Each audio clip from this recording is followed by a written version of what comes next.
గుంటూరు జిల్లా అడవి తక్కెళ్లపాడులో ఎమ్మెల్యే బూర్ల రామాంజనేయులు పర్యటించారు. స్థానిక క్రిస్టియన్ భవనాన్ని పరిశీలించారు. గతంలో సీఎం చంద్రబాబు క్రిస్టియన్ భవనానికి శంకుస్థాపన చేశారని ఎమ్మెల్యే గుర్తు చేశారు. 16 కోట్లతో ఈ ప్రాజెక్టు నిర్మించడానికి అప్పుడు అంకురార్పణ జరిగిందన్నారు. గత ప్రభుత్వం ఈ భవన నిర్మాణాన్ని పట్టించుకోలేదని మండిపడ్డారు.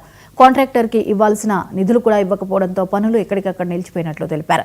క్రిస్టియన్ మనోభావాల్ని దృష్టిలో ఉంచుకుని కూటమి ప్రభుత్వం ఈ భవనాన్ని నిర్మిస్తున్నట్లు పేర్కొన్నారు.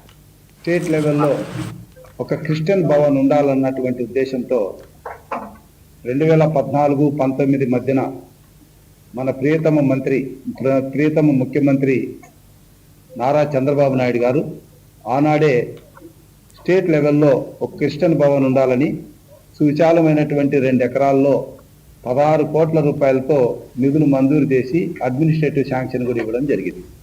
సో చంద్రబాబు నాయుడు గారి ఆయంలో ఈ సెల్లారు గ్రౌండ్ పోర్షను కంప్లీట్ చేయడం అనేటువంటిది కూడా జరిగింది. దీనికి సంబంధించి దాదాపుగా 9,80,00,000 రూపాయలు విలువైనటువంటి పనులు కూడా చేయడం జరిగింది.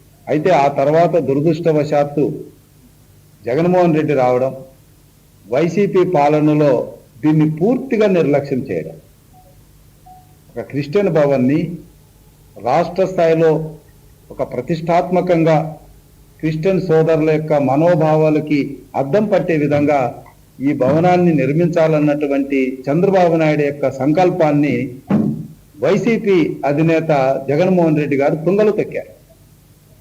కనీసం కాంట్రాక్టర్కి ఇవ్వాల్సినటువంటి నిధులు కూడా ఇవ్వలేనటువంటి పరిస్థితుల్లో వాళ్ళు కోర్టుకు వెళితే వేరే ఫండ్స్ అడ్జస్ట్ చేయాల్సినటువంటి పరిస్థితి.